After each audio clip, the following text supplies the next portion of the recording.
Hey guys, it's Alex, and today I'm going to be doing an art tutorial. I just want to show you guys how to make a 3D book sculpture sort of thing. I have been making a ton of book sculptures lately for the library, and I thought, you know what, I could film one and show you how I do it. So that's what I'm going to be doing today, and I hope that you will find it fun and interesting and that you will be willing to try it out, because I think it's very easy and that anybody can do it. And you don't have to be an artist to do anything. So feel free to do this and have fun watching.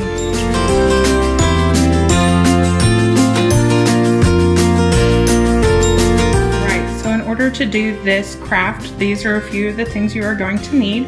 You will need a hot glue gun. It doesn't matter if it's high temp or low temp, because you're going to be hot gluing paper, so it doesn't really matter. You will need a colored marker, preferably dual tip.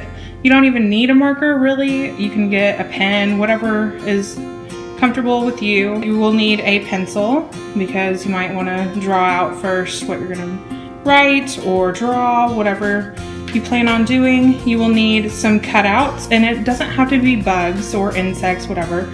I am using insects today just because that's kind of my theme.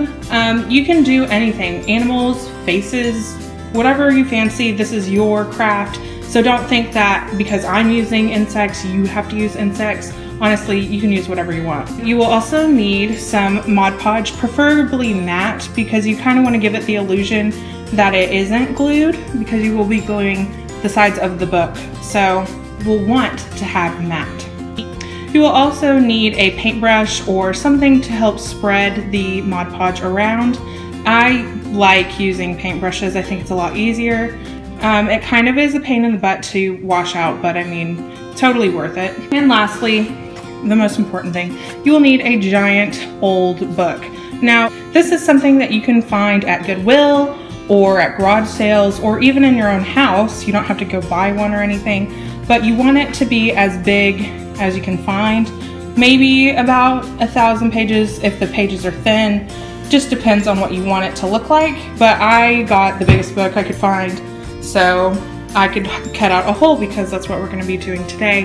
And yes, so those are just a few things that you will need to do this project. In order to do this, you are going to need this large book, and you can open it to whatever you want. I am going to open it about 420 pages in because this is a really big book, and I want it to look like there is a hole in the center. So what I'm going to do is, I've already cut it because I don't want to cut myself on film. So I'm going to take my X-Acto knife and I'm going to cut an X in the middle of the page because I want to make a hole without causing too much damage to the outside. So I've cut a hole, an X, in all of the pages. I went about, I think like 300 or so pages back into this, and I'm just going to rip them, and it's going to be really jagged, but that's the point. It's supposed to look really rough and cool. So that's what I'm going to do real quick, and I will show you how to do that. So first, I'm going to take one side of this, and I'm just going to rip it around the edge. I don't know if you can see this, but I'm ripping it around the edge, and it doesn't matter how it looks because it's going to have a whole bunch of stuff sticking outside of it. So this is just to have like an opening in your book. All the way around, it's going to look like this and be really rough, and I'm going to just keep pulling these corner folds back and make a hole, and I will show you that here in a second.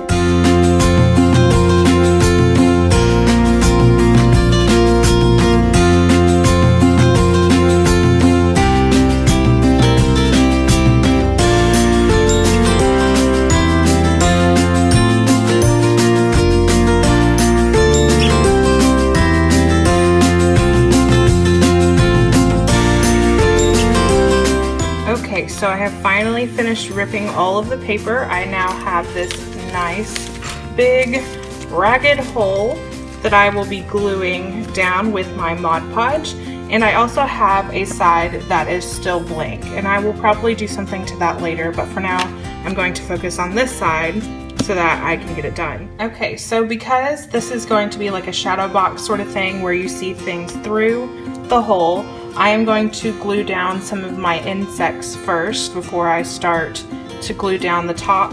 So what I'm going to do is open the hole back to where I stopped cutting, right here on this blank spot, and I'm going to glue a few of these little bug things down so that you can see them through, and then I'll have a bunch of them coming around the edges and through different layers of the hole that I cut out, and I will do that before I glue down this hole back this way. Okay, so I have selected 4 insects to glue down to the back part where there is going to be an opening, and I'm just going to glue those down with some Mod Podge right here, and then I will glue down the first layer of the hole so I can continue to glue some bugs between all the layers.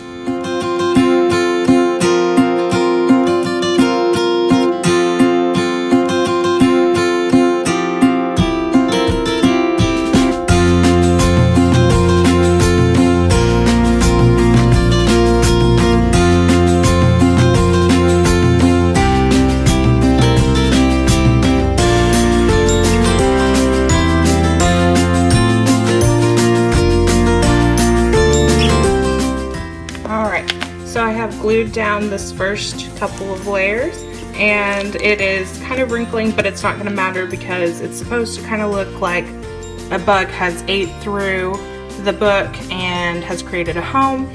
So this just adds to the character of the book, and don't be worried if that's how yours is turning out. I am going to glue some more insects on the rim of this and maybe on the outside edges, kind of like this little guy at the top here, and I'm just going to keep doing that until I get to the top layer.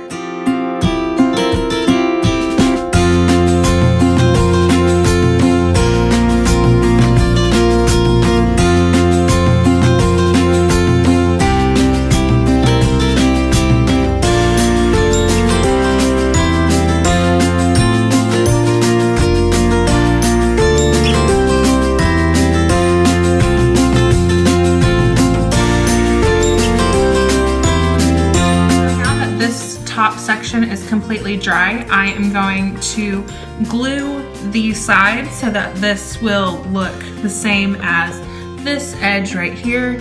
As you can see, this still looks just like paper, and this is glued down.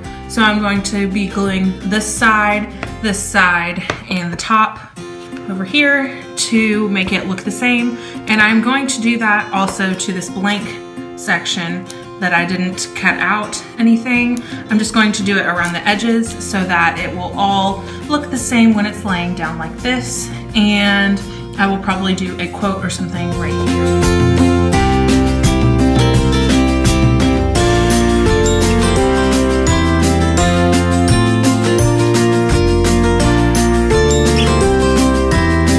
While that dries along the edge, I am going to write a quote right here.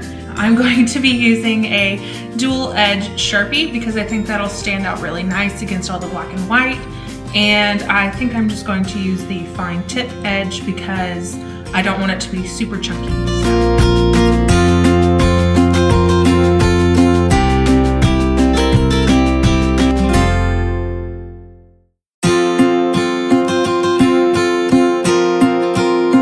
So this is what the quote looks like.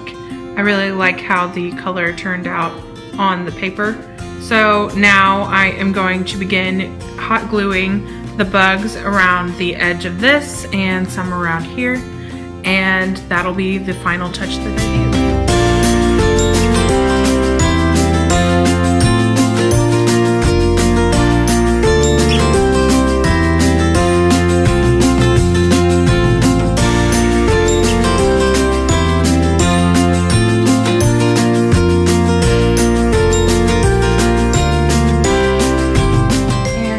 Is the finished product. I really like how the pink looks against the black and white, and I really like how the 3D effect comes from the insects and the hole, and I found this project to be really fun. So if you guys are interested in doing this, I highly suggest it. It was super easy, and I love this and I can't wait to hang it up.